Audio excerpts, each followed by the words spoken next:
أعوذ بالله من الشيطان الرجيم بسم الله الرحمن الرحيم اللهم صل على محمد وآل محمد وعجل فرجهم والعن أعداءهم وقتلتهم أجمعين.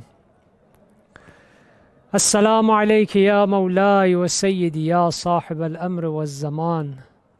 السلام عليك يا بقية الله.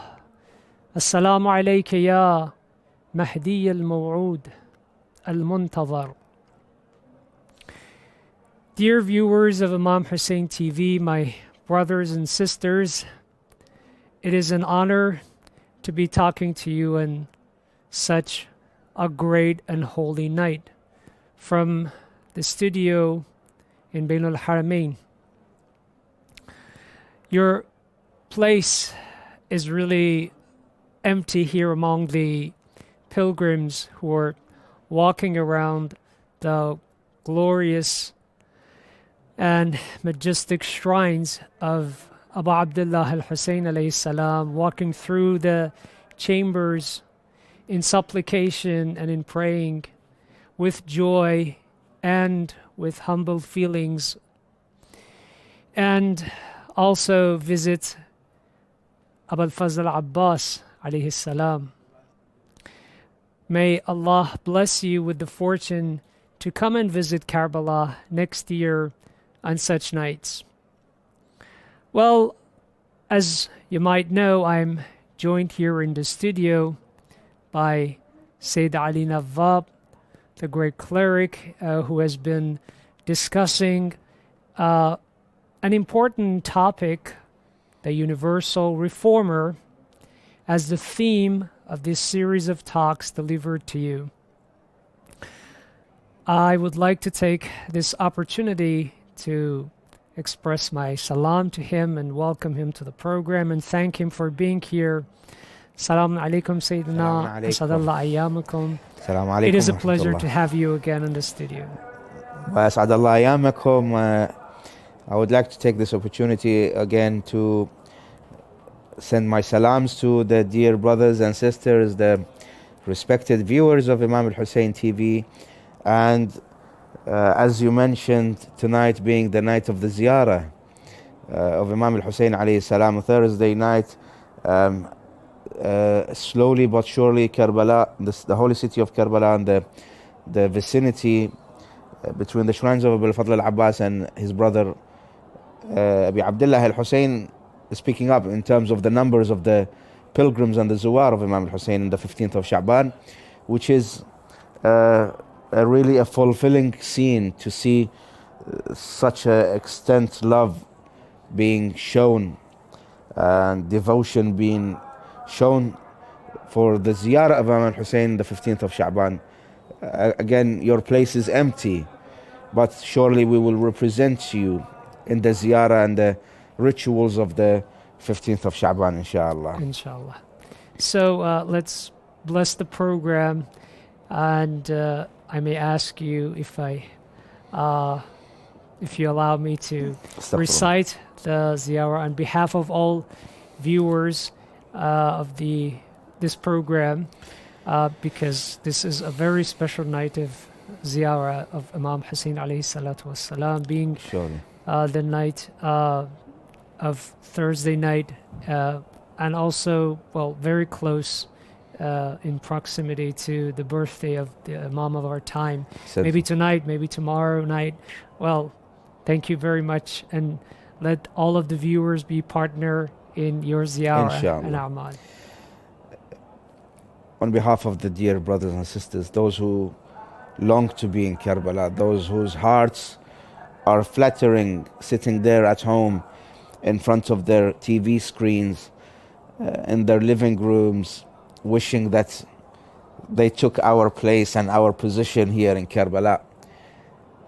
Let this ziyarah be a request from us towards the holy Imam of our time, and Imam al-Hussein alayhi salam and Abu al-Fadl Abbas. So they pray for us, so we are invited to come to Karbala. Bismillahir Rahmanir Rahim. Sallallahu alayka ya Aba Abdullah. صلى الله عليك يا أبا عبد الله صلى الله عليك يا أبا عبد الله السلام عليك يا أبا عبد الله وعلى الأرواح التي حلت بفنائك وأناخت برحلك عليك مني سلام الله أبدا ما بقيت وبقي الليل والنهار ولا جعله الله آخر العهد مني لزيارتكم السلام على الحسين وعلى علي بن الحسين وعلى أولاد الحسين وعلى أصحاب الحسين جميعا ورحمة الله وبركاته. الصلاة والسلام عليك يا مولاي يا حامل اللواء يا ساقي عطاشا كربلاء مولاي يا أبا الفضل العباس. السلام عليك وعلى أمك الطاهرة الزكية العالمة أم البنين الطاهرة. السلام عليك وعلى أختك الصابرة السيدة الصغرى زينب الكبرى. السلام عليكم سادتي وموالي جميعا ورحمة الله وبركاته.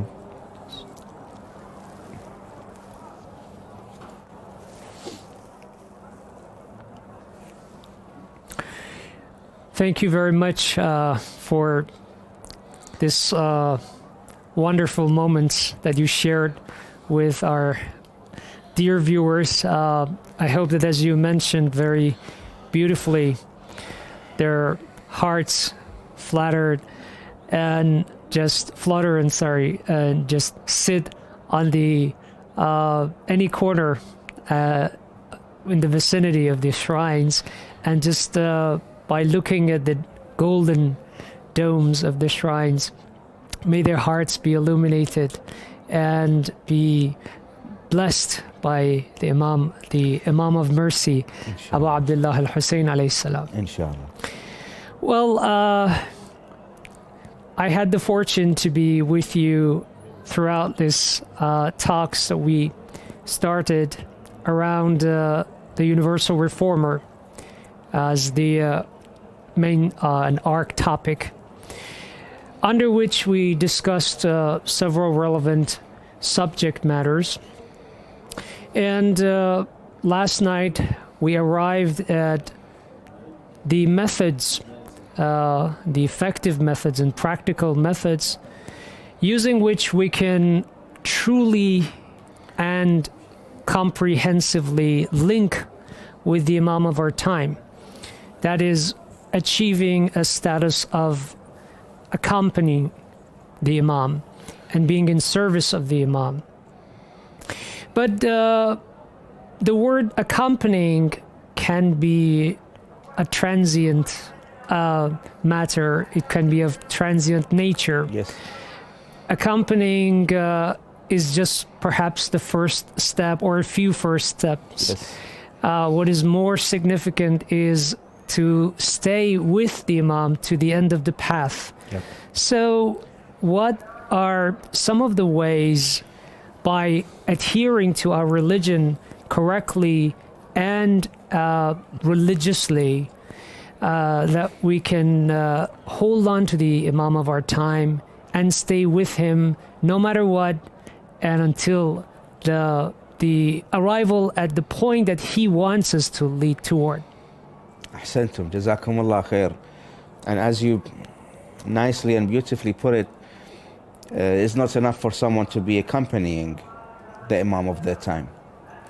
And if I may start by narrating a narration which will outline the difficulties that one may go through or needs to go through in order for them to stay connected and holding on to the right path. Because you know better than me, and the viewers have also, out of their research, out of their listening to the lectures, they know that, for example, there were hundreds, if not thousands, of those who are titled today as the companions of Rasulullah sallallahu alaihi wasallam.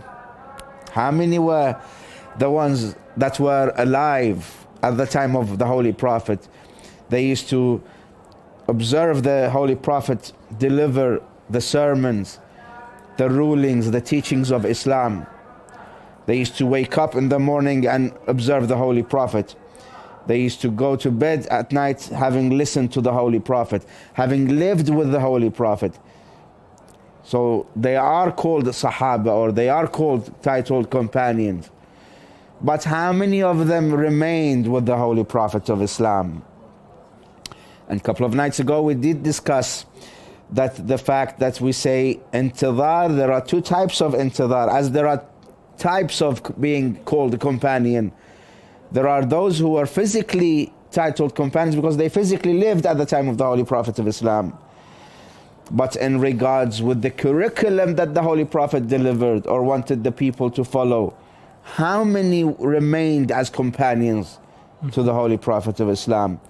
So we have intidharul jasad. There are those who are physically called muntathirin. They physically feel, because I am alive at the time of the major occultation. Now I am a lover of the Imam.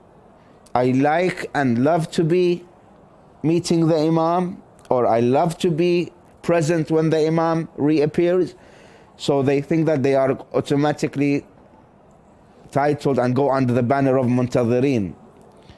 But the title of muntathirin, as we discussed these nights, is given to the one that adheres to what a muntather needs to do. For example, there is a statement that gives us the clear image of a muntather, which is sahhatul aqeedah. The aqeedah, the belief system has to be pure for you to be able to be on the complete and correct adherence to the religious requirements. Because there are many today, and as I will mention the narrations, that do call themselves Muslims, or to the certain extent they may believe they are mu'mineen and they have faith and iman, but unfortunately they lack to understand, they fail to believe that some of their daily actions that they get up to takes them out of iman. This narration that I want to start the program with, and I want the brothers and sisters to think about what is mentioned by Imam As-Sadiq salawatullahi wa salamu alayhi in this narration, as it outlines the feeling, how it feels to be a believer, a mu'min, in the time of intidhar. If you don't have this feeling, then know that there is something wrong. We're not doing something right. This narration has been narrated in Kitab Sharh Usul al-Kafi. In Babul Gheybat, the narrator is Yaman al-Tammar. He says, Kunna inda Abi Abdullah al-Hussein. One day we were at the presence of the Imam alayhi salam. We were seated when the Imam said the following statements. Inna li sahibi hadha al-amri ghayba. Speaking about the Imam of our time, that he will go into occultation. Al-mutamassiku fiha. Al-mutamassik, someone who is holding to something with a strong grip. Fiha, in the time of the ghayba. Al-mutamassiku fiha. Bidinihi. The Imam is saying, in the time of ghayba, the one who is holding, gripping hardly, very difficultly to his religion. كالخارط للقتاد. Here I will explain. Qatad is a name of a tree, a huge tree, which is covered from outside with thorns. And it's some sort of a proverb, I think, in Arabic. Exactly. We have other narrations that says يأتي زمان على أمتي المتمسك على دينه كالمتمسك على جمرة. The Imam uses these examples to say how extremely, severely difficult will be at a time where the faithful, that individual who tries his best to practice his religion to the best of his ability, is as someone who's holding a red hot charcoal. The Imam alayhi salam is saying, المتمسك فيها بدينه كالخارط للقتاد, is as if someone holds a branch of this tree which is full of thorns. He brings his hand down from the top till the bottom. What would be the condition of his hands? It will be full of spikes and thorns. Deeply wounded. Deeply wounded. They will start bleeding. Yeah. The Imam is saying, if you are an individual who at the time of the gheybat, now is the time of the gheybat, we can't see the Imam. The Imam is in occultation. Are we such individuals that we are feeling the pain of carrying our religion, or are we living life most comfortably? We go and enjoy ourselves. We take our families on holiday. We eat and drink and we sleep calmly at night. It doesn't mean that we can't enjoy our lives, but the Imam is saying, المتمسك فيها بدينه كالخارط للقتاد, and the Imam makes a gesture, moving the hand from the top till the bottom, and then the Imam looks at the companions. Yaman al-Tammar says the Imam looked around at the companions seated next to him and besides him and said, فَأَيُّكُمْ يُمْسِكُ شَوْكَ الْقَتَادِ بِيَدِهِ, which one of you is ready to place his hands on the thorns of this tree? So it's perhaps a symbolic statement from the Imam to show that it will be exceedingly difficult to practice true and correct religion. Exactly. Not only the difficulty of staying on the right path, but also from another perspective, as you mentioned, and I would like to be clarified myself. Is it about some sort of sensation that you should be constantly feeling? Or is it just about how difficult or mixed up the situation can become? I will come to clarify.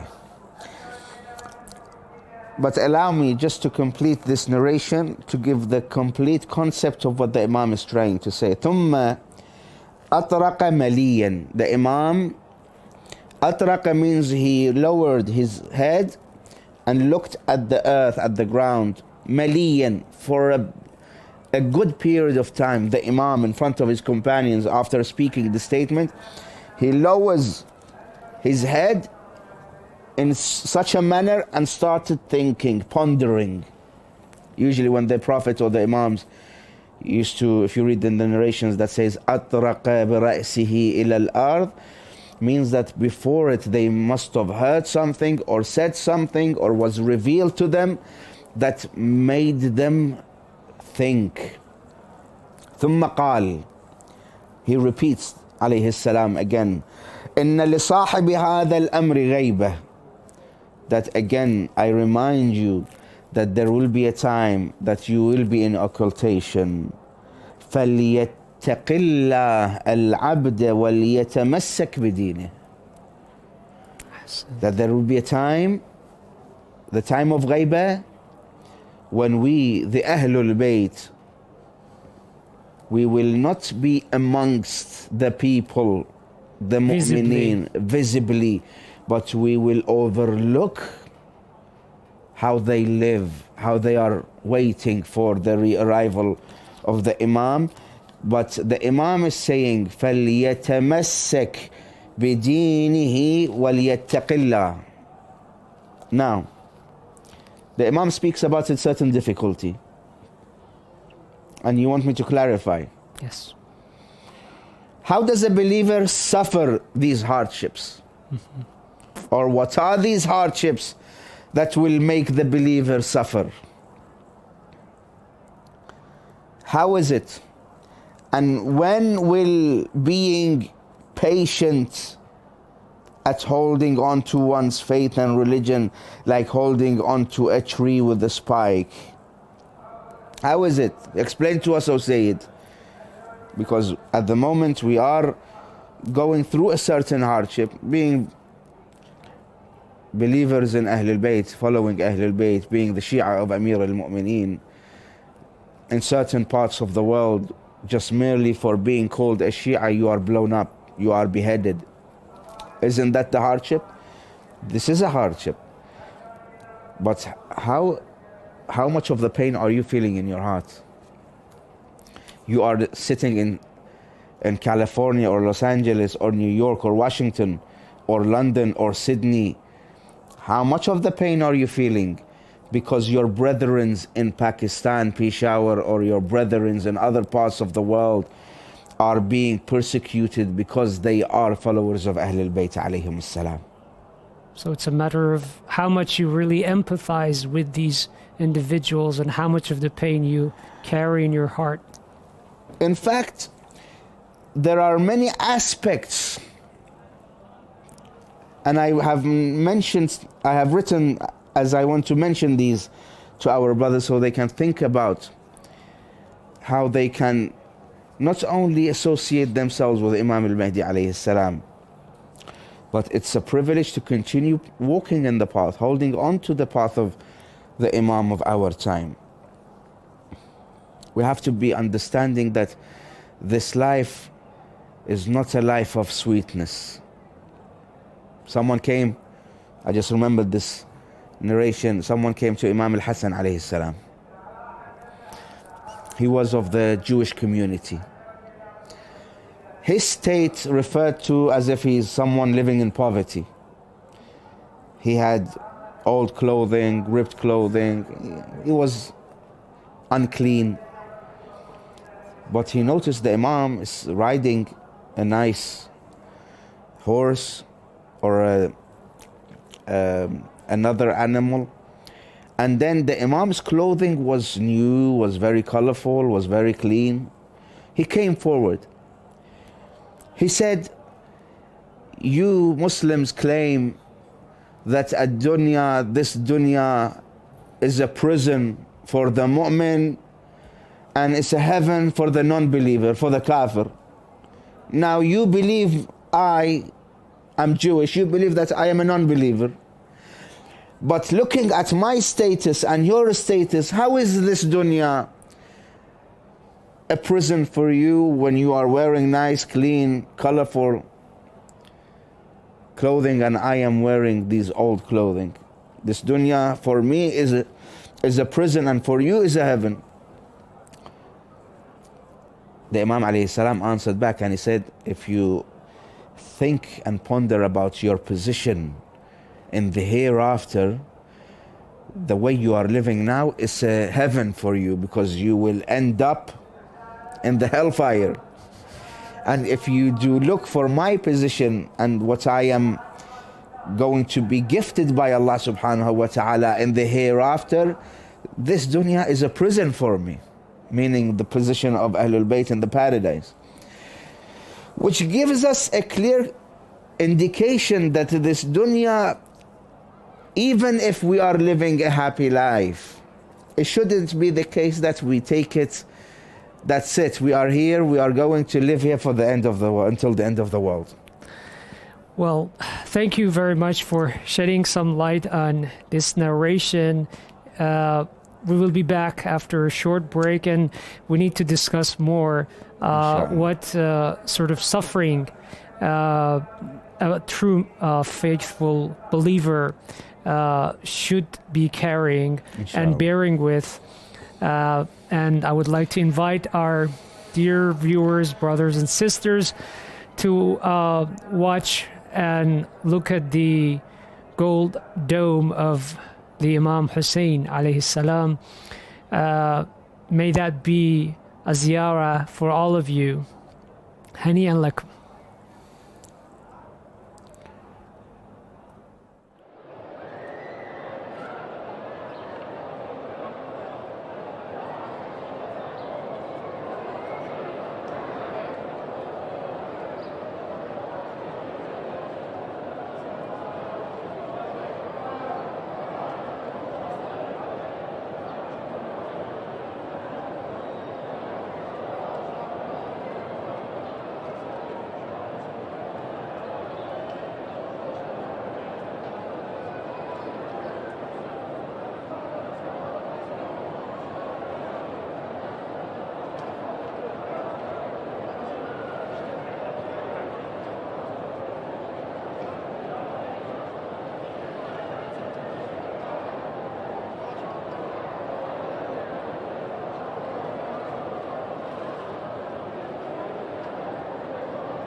Assalamu alaikum wa rahmatullah. Asadallah ayyamakum sa'ida. It is my hope that the gorgeous scenes delivered to you of the casings of the tombs of Abu Abdullah al-Hussein alayhi salam, the Zarih al-Mutahhar, and Abu al-Fazl Abbas alayhi salam, as being enveloped, truly enveloped by the pack of pilgrims, and of course in the premises of the holy shrines and in the beautiful lane that runs across these two beautiful shrines. I hope that all of you took sips of pleasure by watching these scenes, and may Allah grant you the fortune to be here next year. Assalamu alaikum, Sayyidina. Well, we were discussing the narration by Imam Sadiq alayhi salam and how exceedingly difficult it can be to hold on to our religion and to perhaps maintain and retain our beliefs and to practice our religion correctly. Yeah. And you said that it does not contradict with living a happy life or enjoying a high standards of living, but it's perhaps about seeing beyond what this world really means, this material world that has surrounded us means. You see, there is no contradiction with living a good life, but using that good life in the path of propagating the message of Ahlul Bayt alayhim salam.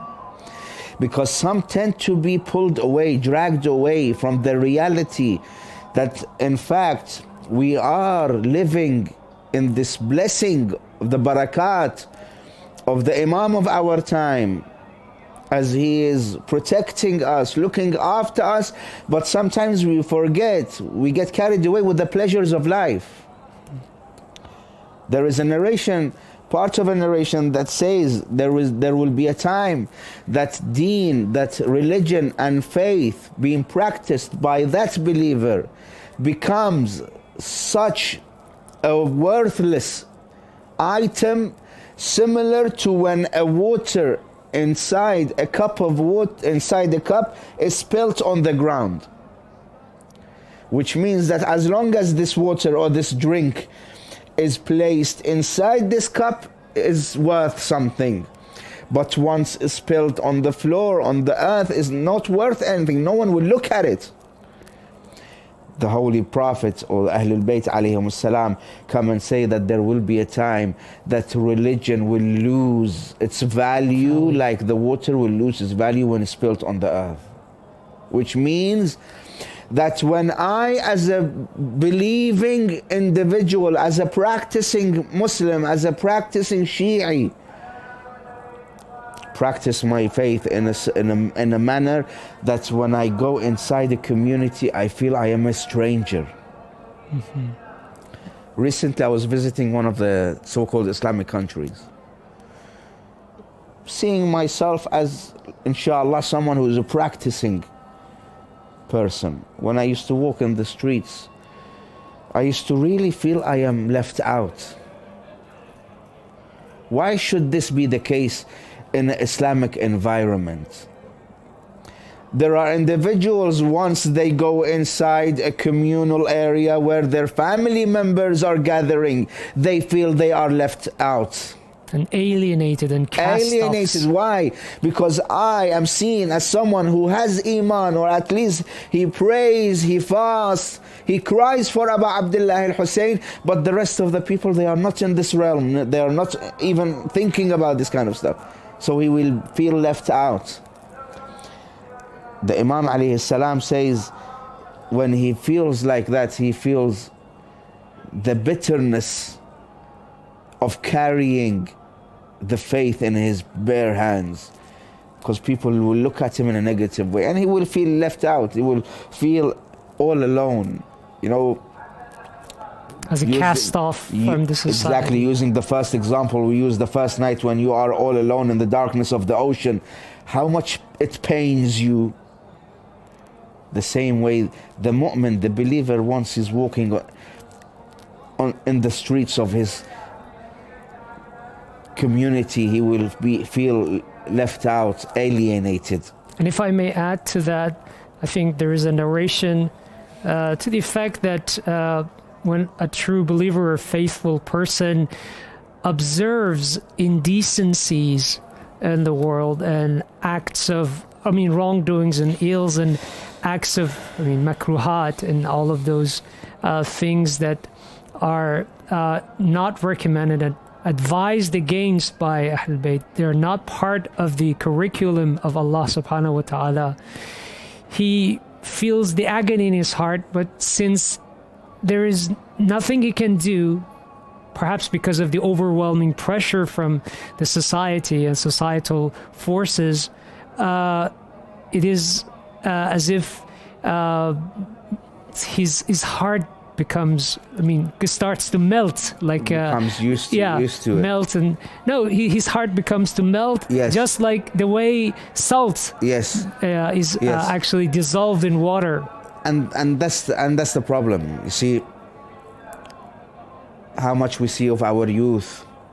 They are from religious families, and they have been targeted by the devils of Ins and Jinn from the west and the east. They target these youth because they have a plan. They have got something they want to execute. Unfortunately, walking in the streets of some of the holy cities, you tend to see the way some of the youth, they present themselves, regardless of them, being from Iraq, Iran, other parts of the world. Their clothing is not a clothing, as we mentioned a couple of nights ago. So, it's heart-wrenching, yeah. It's heart-wrenching. You find the mu'min, the believer, he suffers when he lives at a time when the political system is corrupt, for example. All of us are touched. We are, living at a time where I can say the majority or all of the political systems have corruption within it. Yes. That pains us. Why should, let's say, so-called Islamic governments be corrupt? Does this not pain?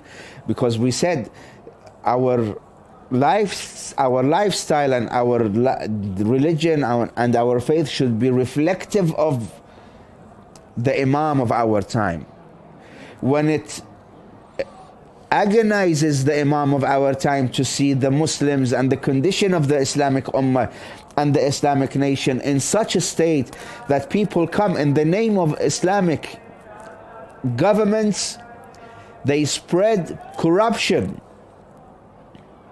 Now, where do I stand when I say that I have to keep holding onto my faith?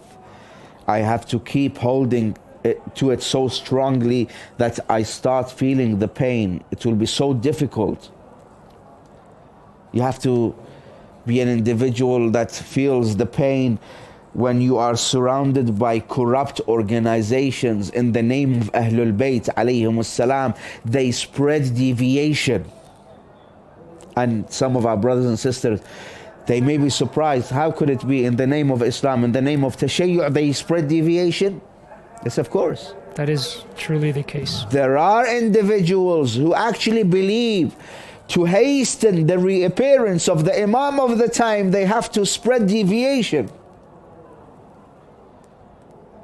And they are amongst us and around us, but we need to look closer.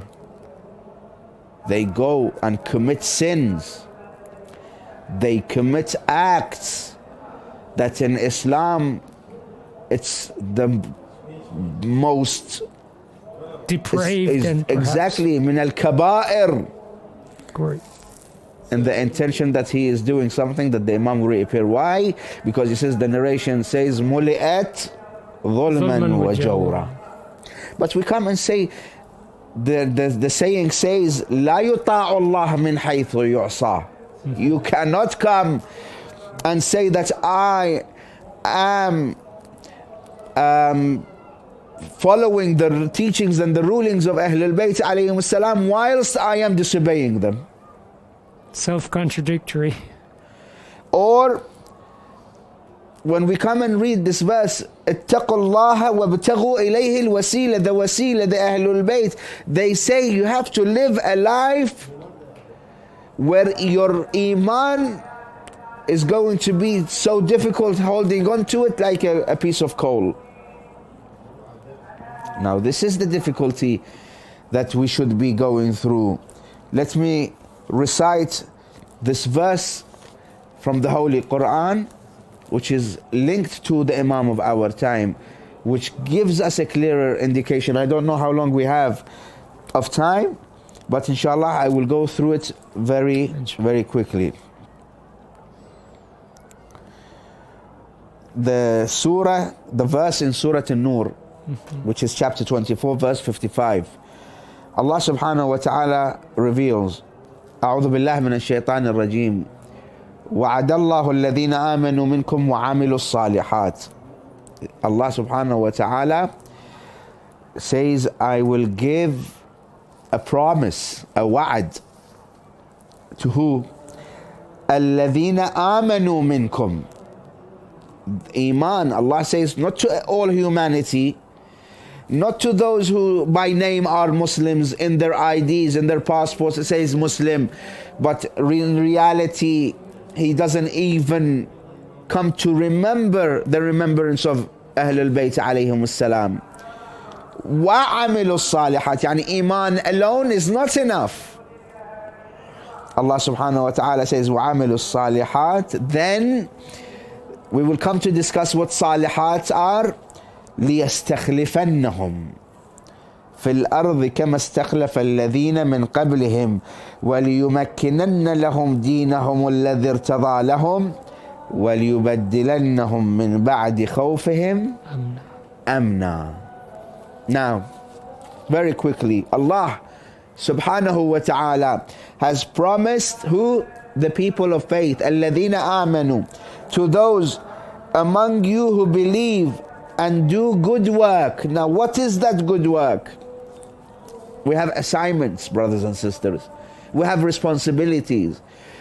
We shouldn't only say, I don't care, I only look after myself, I only need to protect myself and my family. No. كلكم راع وكلكم مسؤول عن رعيته. This wasn't the lifestyle of the prophets and the messengers Allah sent. Allah subhanahu wa ta'ala says, if you want to be amongst those who Allah will reward with istikhlaf, He will make them leaders, similar to how He gave leadership to those before you, meaning the prophets and messengers. You need to do what you are responsible for. Your assignment, the first assignment, my dear brothers and sisters, what we take away as lessons from these nights is انتشار الصلاح الذين يعملون الصالحات. What is صالحات? Is it giving charity?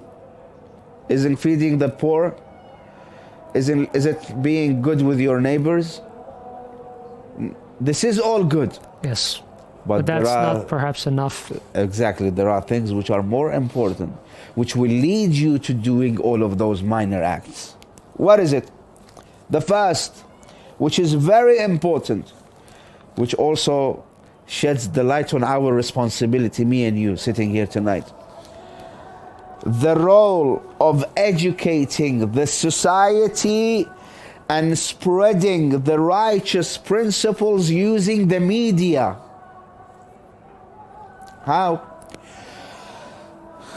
I invite my brothers and sisters, those sitting in front of the TV screens, whether they're using satellite dishes or whether they're using the IP boxes or digital boxes, they surely know that alongside the list of the channels where Imam Hussein TV lies, before it and after it, there are channels that in the name of Islam invite people to deviation.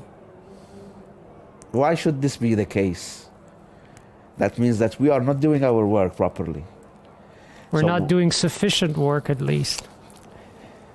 So we need every single individual who calls themselves a muntather. This is one of your assignments. This is one of your responsibilities. Do you not own a smartphone? Everyone has a smartphone nowadays. Do you not have an Instagram account or a Facebook account? Go on the app and start spreading وَعَمِلُوا الصَّالِحَاتِ. What do? You say, Sayyidina, Shaykhna, or my friend, what do I do? We say to you, you educate the society and you spread the righteous principles. Time has, I think we are drawing closer to the end of the time. Right. I will quickly then run through the list of assignments and responsibilities. All the social services platforms, all of those organizations, the NGO organizations or non-profit organizations, or all of those individuals of believers, mu'mineen, who work in these organizations, they need to use their powers and what they have of wealth to be able to spread the teachings of Ahlul Bayt alayhimus salam. The educational curriculums, we need to make sure that what our children are being taught is not mixed with falsehood. Why? Because all of these things, they will make a community that all strive to do al-amal al-salihat. Our aim is to start with ourselves. You start with yourself. You perfect your behavior. You perfect your iman. Then you move on to your children, to your household. You perfect them. Then you move on to your wider community. We want to establish a community that prepares and sets the foundations for the arrival of the Imam of the time, and also to a society that holds on to their faith and iman. So it takes perhaps collective effort and taking upon ourselves the great responsibility of not only holding on to our religion, but also helping others and assisting others to learn more about their religion and elevate their knowledge of Ahlul Bayt, spread the word of Ahlul Bayt, and many more responsibilities that, well, our time came short, and perhaps people can study. One of the perhaps great books to go to is Mikyal al-Makarim. I suppose they can study in more detail what are the responsibilities and assignments that a faithful believer should carry out in the time of the occultation to be in service of his Imam. Thank you very much for the wonderful lecture that you gave and all the information you shared. May Allah bless us with the fortune to assist the Imam of our time in our full capacity, inshallah. Allahumma ajjal li waliyika al-faraj wal-afiyata wal-nasr.